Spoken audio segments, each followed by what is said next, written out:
boldip.com. Good afternoon, everybody. Welcome to the Bold Inventor Show. I'm your host, JD Hubner, owner-founder here at Bold Patents Law Firm. And we got a great show for you today. We have a double header, two inventors waiting backstage to share their stories about what they've come up with, their business as well, and where they're going next. Hopefully be able to share some of those stories, lessons learned with you all. If you're watching live on our LinkedIn, Facebook, or YouTube platform, I encourage you to plug away with questions you've got for them, for me. Just know I've got to give my disclaimer that while I'm an attorney, this live broadcast is not confidential. So please do not share any inventions, sensitive or confidential information. There's no attorney-client privilege on this discussion. Okay, I'll be not giving any legal advice, but giving legal information, we say. And so, yeah, welcome any live questions. If you missed us, you're watching this after the fact, we're here every Wednesday. So catch us on the next week at 1:30 Pacific. I do have a link as well. I'll be sharing later today for action takers that maybe you've got an idea, you've got something you want to move forward with. I'll share that about 20 minutes into the broadcast for our weekly live. And for that, if you take advantage of it, you get a copy of this book behind me that I wrote. It's our second edition, Bold Ideas, The Inventor's Guide to Patents. So we're going to do two back-to-back interviews. I've got three questions that came in over the week. I'm going to try to sneak in, and then we have a bold bite. So a lot to pack in a half hour. I would like to welcome our first guest, Donna Lee. Welcome to the show. Thank you for having me. I'm excited to be here.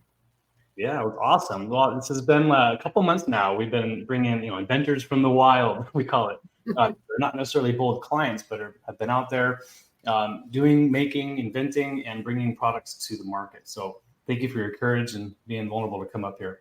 Sure. So walk us through, what is it that you've invented? What is the RYOLO mat? So the RYOLO mat is a machine washable and machine dryable yoga mat that's non-PVC, and they're sustainable. You're able to keep them clean. I've had my mat for 4 years. So okay. I took a challenge on that. There's no real mat out there like mine. And in inventing this, I chose to pursue a patent for it. So what was sort of the impetus, just sort of being fed up with kind of the thin, not so supportive mat that we're all familiar with? That's some of it.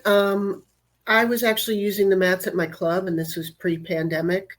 And okay. I was alerted by another club member not to use the wipes to wipe down the mat. So what do? You've got kind of a conundrum, Right. So I'm like, well, why can't I use the wipes? And she said, well, they're full of chemicals and they could be carcinogenic, and so kind of putting a little bit of fear in me.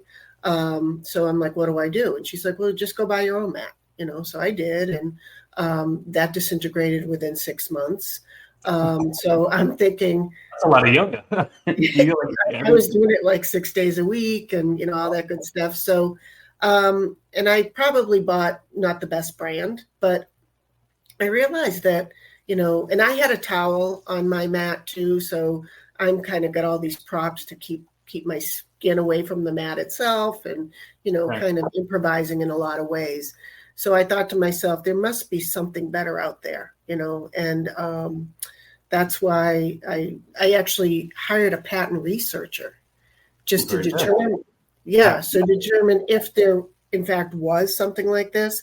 I kind of didn't want to take that on, because that's quite a bit of work where you have to go and look at other patents and make a determination as to whether that kind of fits that model or product. And I just don't have the expertise in that, and I don't think I would have been as successful. I would have found something and said, oh, yeah, that sounds like my mat. But I found that very helpful, is if you have a product idea to kind of hire somebody that's what they do. Yeah. And they can go after, do the research, and come back with you as to what's available and what's not. Got it. Well, that seems like, okay, so you've got it's a woven, it's a machine washable. Mm-hmm. I want to show it off. I've got your website. Let's pull it up here.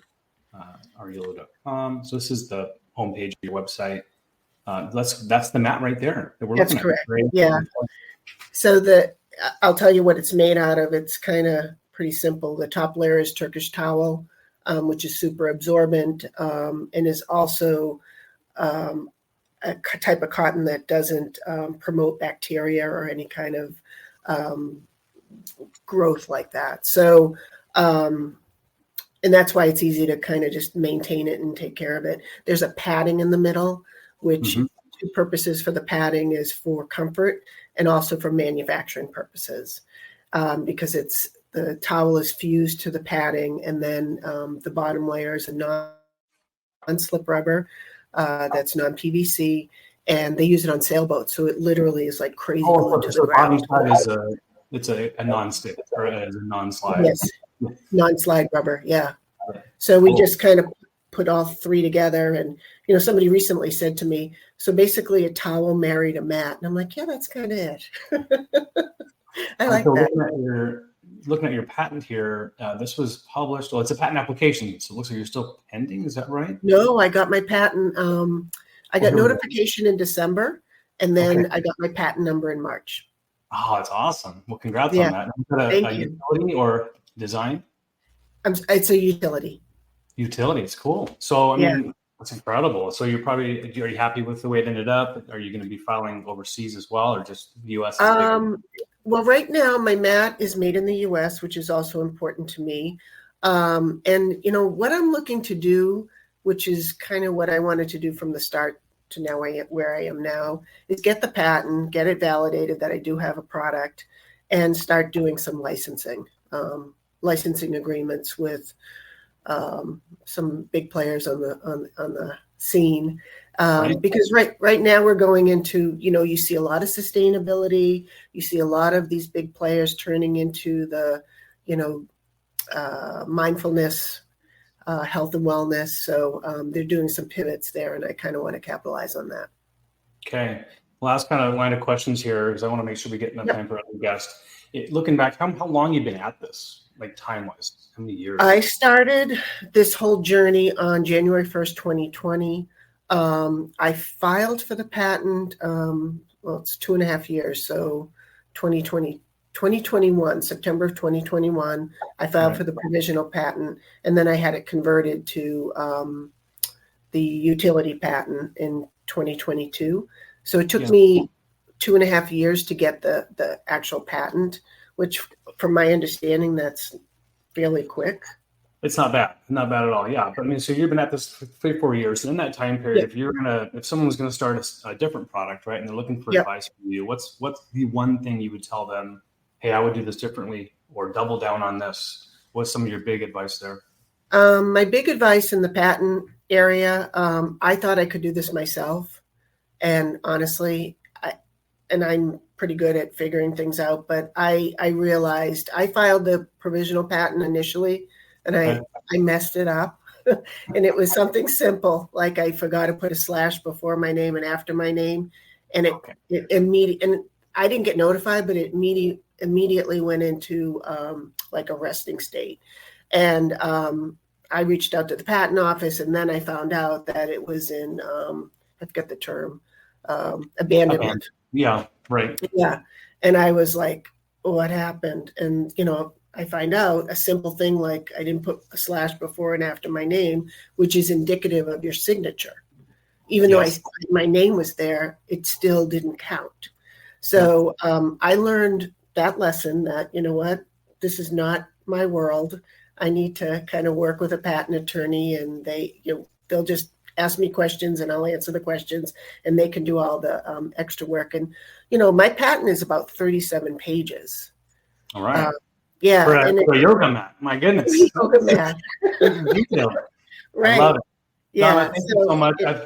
I thank you for bringing your invention on, talking about it with us for a little bit. I'll have you hang out backstage. I want you to come back after we do our bold bite. So it's been a pleasure. Okay, great. All right. Thank you. Matt, welcome back, my co-pilot. What's going on? Good to see you. We're doing interviews. I had a client call that went a little longer than expected. No worries. We got our next inventor, Jim Gurule. Jim, welcome to the show, Jim. Oh, well, thank you for having me. And, hey, Jim. Hey, Matt, how you doing today? So, hey, I just want to start off by thanking both of you for what you guys do. I somehow we connected, JD, and I've been listening to your stuff, and I wish I had this, 20 years ago. So I really, really value the stuff you're putting out and how valuable it is to inventors or want to be inventors, potential inventors. Just really great stuff. So thank you for having me today. You bet. I'm hoping that, we have a couple live listeners now, but maybe if I just get through episode 300, maybe then we'll break out, right? Oh, yeah. For those that are listening, maybe now or after the fact, you bet there's a lot of benefit to hearing from other fellow inventors. So you've been at this for a while. You're a domain expert now. Yeah. What does that mean? Oh, good. What domain is that? Good, sir. Yeah, I mean, everything I've been doing, my entire career is all related to the kitchen cabinets or kitchen renovation. So, even my patent life was never my full-time gig. I always had something related, but it's all related to the kitchen cabinet industry. So that's the short answer. And at this stage in my career, I'm still doing inventions, but it's all related to solving just bigger problems within our industry. And I'll be more specific later about if you're interested in that. Yeah. Very good. Very good. Well, yeah, I think we should show off some of what you've done, at least in terms of the patent world. And we were here in the Gold Patent Show after all. So I'll pull up your, this one is an early one. I think is now expired. Yeah, this is my first one. It's expired a few years ago. Right. Two-way dual action clamp. Yeah. Yeah. So, yeah, it's just pretty cool. I still get excited about even just seeing the line drawings because, that was a long time ago. But just to give you an idea, that one still, even though I don't receive royalties on it and the patent's expired, I'm in the process now of doing the new and improved version of that. But that today, that one right there still sells about 5,000 units a month. Wow. And, yeah. Cool. And there's, and I guess I'll take this as a compliment, but there's probably at least 5 knockoffs on Amazon of it. And the 2 largest brands in the clamp world, international brands, Bessie and Jorgensen Pony, still use that exact same patent to manufacture and sell today through large retailers like Lowe's, Home Depot, and Amazon. So it's still number one in this category and still to this day sells 5,000 units a month. I've been told. I haven't verified that yet, though. Wow, that's awesome. Way to go. Congratulations. That's, making a difference in the world, right? Yeah, as an inventor, I know it sounds kind of corny, but I do think that's the dopamine release. That is to know that you are bringing something into the world that didn't exist, and without the crazy mind that it takes, then these things don't just happen. So it really becomes beyond just, sure, there's a monetary value to it, but it really becomes a passion or a curse, depending on how you want to look at it, of the creativity that it requires and the adversity, right? The amount of failures, because it is, you fail a lot more than you succeed. And like, just like any other sports or other entertainment, you only see the successes. You don't see all the failures, and there's many more failures than our successes. I'm a Minnesota Timberwolves fan, and I've seen so you get it. decades of failures. So championship on the way next year, though, right? You get next season. Yeah, right. We're doing really great in the postseason, so hang in there. That's cool, Jim. Oh, goodness. Okay, so I'll be vulnerable here that it's true that a lot of our clients, we end up doing great work, getting a heck of a patent for, but making money, it doesn't always happen. And so you found a way to do that. I think Matt, and anybody listening would love to learn and kind of hear what it took to get to that volume. I mean, thousands of units selling. What were the first early wins? Give us some golden nuggets, please. Yeah. Again, I'll do it kind of as fast as I can. Sure. A brief background on kind of how I fell into it. But I do think, I think it's important what you're saying is it's one thing to obtain a patent. It's a whole other thing to license it and bring it to market.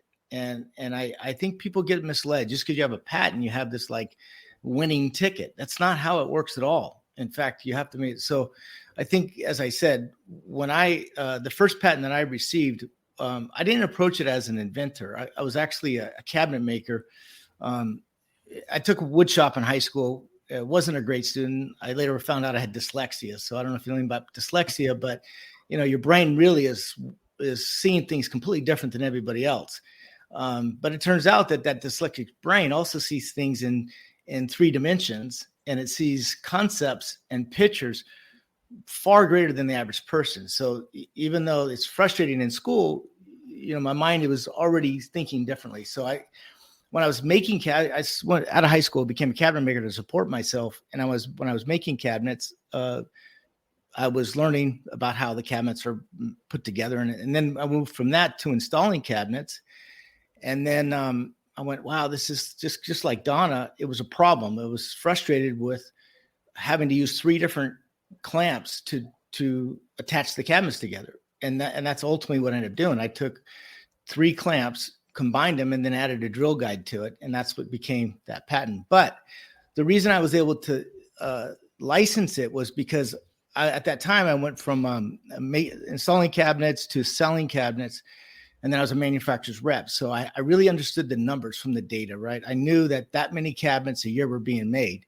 And when I met with at the time, the CEO of the largest clamp maker in the country at the time, adjustable pony clamp in Chicago.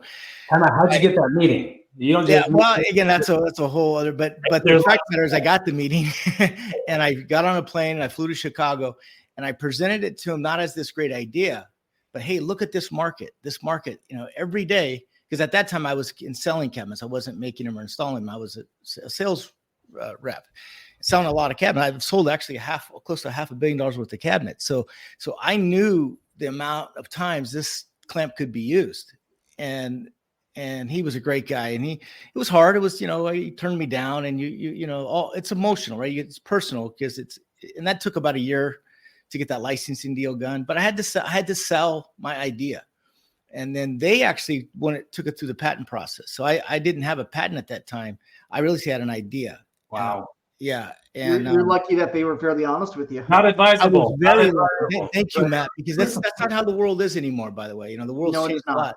Yeah. And so we took it to market. He believed in me, but he believed in my numbers, right? And he believed, and I think the fact that I was a cabinet maker and I really was solving an industry problem was important to them.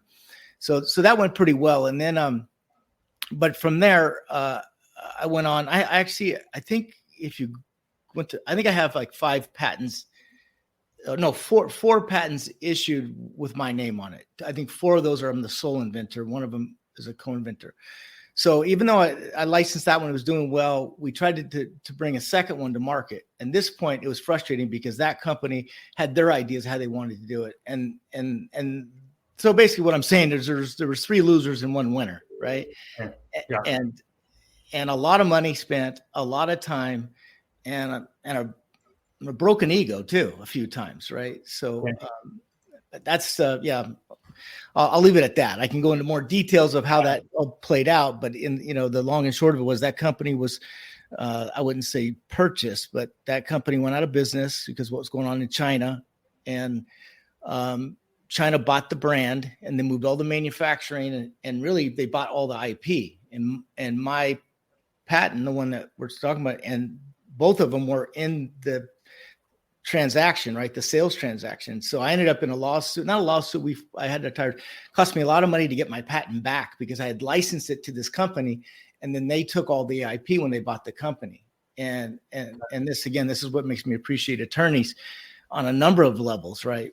Fortunately, I had the resources to get it back. And now I just relicensed that one, not the one I'm talking about. This is because there's multiple patents, right? It's a patent portfolio, all related to installing cabinets or different types of cabinets. So hopefully that wasn't too much, but that's You're persistent. You were open to, hey, I'm going after this. Even if I fail 2-3 times, the next one might hit. So just being dogged about. No, I think it's what I'm catching from you, Jim, is that, at the end of the day, you have this niche knowledge of cabinet building, right? You saw an opportunity. Yep. But there was no potentially market for that product because people didn't understand what it was or how it could function as a better improved clamp. Yeah. But it seems like you kind of built a market for it by introducing it to that CEO, and then convincing him that there was a market for it and then creating a market for this product.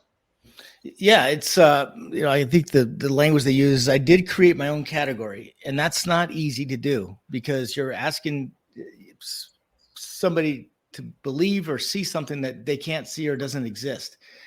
That's very frustrating. and it sounds exciting, but you get a lot of no's by being that's part of the creativity, right? And that's just, and so, but yeah, and that one worked out. I think my second one is actually going to do way better because it's more of a utility clamp, so it goes beyond just the one problem I was solving. And that's another thing, Matt. I think what you're saying is solve a problem and make sure it's a big problem. And then go get an event and then get a good attorney and then start the patent process. But yeah, there you can. I don't know if you could play that, but that's what it does. For the top one, just a video will show. Line it all you up, can and then when you tighten the screws on the side, you see it kind of makes everything nice and flush. Then there's little holes that you can pre-drill your screws. Bang, done. And then subscribe for more videos like this. Awesome. Cool. If you want to get better at installing cabinets, you got to get awesome. Well, Jim, I want to have you stay backstage. We'll bring you back on. We'll do our Bold Bite, our Shark Tank review, and have you get your opinion on it. So thank you so much for being on, Jim. You're very welcome. Thank you. All right, Matt. Super interesting. Yeah. Jim, I know you're going to bring up the video, but Jim brings up a good point though, right? Is that, you got to go big with this stuff because, we've worked with clients in the past who have a niche product that solves a great niche problem, right? But there's no market for it. If there is a market, it's tiny. It's not worth, the effort to go into a patent or a trademark. I think the other massive thing that Jim underscores too is that he was in the industry for years and years. You have that expertise, right? Right. We do subject matter expert. Yeah, it just goes a long way. You know the market because you're in the market. So it does make sense. Okay, let's take a peek here. I tried to find one on clamps. I didn't see it, but we have a yoga mat pitch to the sharks. The company name is Stakt, Stakt. And hopefully this will come up here. Let me just show the whole screen again. Let's see if I can get away with it. Oh, looks like it's coming up. Okay, you can see that? Yeah. All right, let's turn it up. Let it rip. Hi, Sharks. I'm Millie. And I'm Taylor. We're best friends living in New York City, and we're here asking for $100,000 for 10% equity in our company. Sharks, over the past few years, our lives have changed in so many ways, from the way we work to the way we work out. Our living rooms have become our local gyms. Our bedrooms have turned into boot camps. Our mat-based workouts are no longer just a yoga class to wind down. We're doing sculpt, Pilates, and strength training. And our yoga mats, they're just not supportive enough, and they add no extra value. Our exercising has evolved, but our yoga mats haven't. Well, roll over yoga mats. It's time for an upgrade. Introducing Stakt, a mat with a unique foldable design that unlocks a new level of versatility for any exercise. When the Stakt mat is fully unfolded, it acts just like a standard yoga mat, except it's better, because it always lays flat and it's twice as thick. If you're in need of some extra support, we got you. Fold your Stakt mat once or twice and get that much needed extra cushion for your joints. Or fold Stakt up entirely and it transforms into a block that can be used for tricep dips, incline exercises such as plank. Some background. Taylor and I met about 10 years ago in college, and we've been best friends. We've been roommates, and we've always been into fitness, but it wasn't really till everything is D2C. Oh, the price, like what it costs you, and then what you sell it for. The mat itself in a box with the strap costs us $14.90. It lands to us at $21.50, and we sell it for $86. 86. Yes. Mm-hmm. Good. Everything is D2C through our website. And everything's been through creating content and really building a community. Let's say it has merit. All right. It has merit for sure. Show us sales. So in the 6.5 months that we've been selling, we've done a little over $110,000 in sales. Okay. And we haven't put any money into marketing. That's better. Yeah. I'm signing up for. All right. We'll take that short little Wow. snip. We'll welcome our guest back on. Okay, Matt, you want to open up on that Stakt? What do you think? Makes sense. I mean, it's fine. It's. $100? I don't get the appeal of that at all. That seems like something that's been around forever, right? Yeah. I mean, it's a mat. It doesn't roll out, but it stacks. I mean, didn't we have these when we were in elementary school? Back in Yeah, I remember them from the gym. Kindergarten. Yeah, you're right. Yeah, I mean, It's just a smaller version. yeah. So I don't know. It don't impress me much. I guess I'll say They're hard to transport, to be honest. I mean, you can't put that in a backpack. You can't really take that on a plane. unless you have a big piece of luggage, you can put it in. So there's limitations with that. And that same year I applied to Shark Tank, but I didn't have as much traction as they did. So they went, and I saw this segment and I'm like, oh, that's why I didn't get chosen. Because they don't want to bring the same product on. Yours is much better, Donna. Oh, thank you. Thank you. I don't think they have a patent for it. So they filed for one. I did pull it up. I can share it here. They're likely going to get rejected. Yeah. For the reasons of a lot of prior art. So their claim is going to have to probably get more narrow. Right. I get the right one pulled up here. I don't want to bog us down in too much. So it is a utility patent they filed. I'll go to the top quickly. It was filed in November 22. Good. They assigned it to Good Sport. That's kind of a good practice. So that's great. So the company owns it, and there's a simple drawing. The claim is kind of like a 5-element part. The top surface, a bottom surface. And then this kind of complicated one talks about how it has to have grooves, certain grooves in the top and bottom, got to be foldable. And then the mat has a certain thickness, and they had to, at least on this part, require that it has more than 6 millimeters, which is probably around the prior art. So not bad, but they seem to be stuck. It's just not issued yet. That's the update on the patent side. Good for them for trying for it. I mean, it seems like it's, I think they will have to go pretty narrow in their scope on that. I wish them luck too. Yeah. Well, I think it's one of those things. You try to have some patent pending. That does help maybe calm a little bit of those that might just outright rip it off. But in the end, it's about the marketing, and so it sounds like they've also, I feel that people are really interested in things made in the U.S. right now. That's kind of driving a lot of purchases. And I'm certain that mat is not made here. And that's why it's so inexpensive to make. Agreed.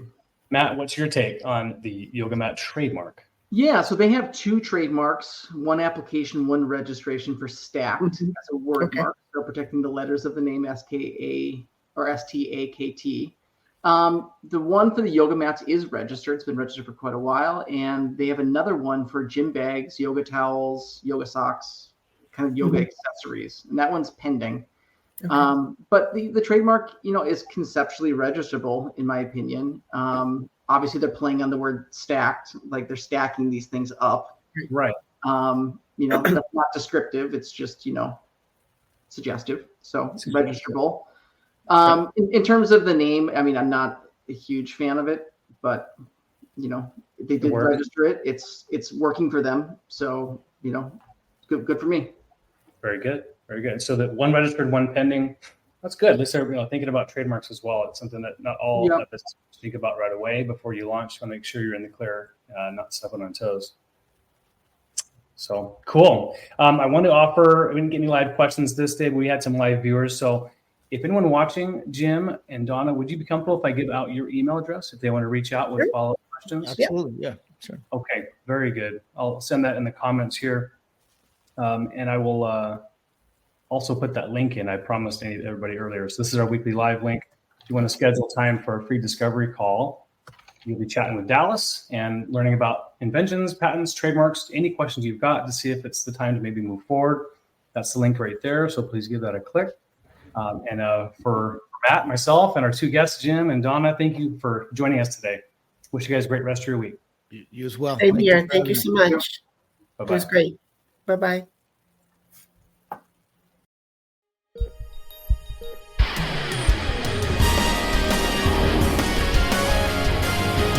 Go big, go bold at boldip.com.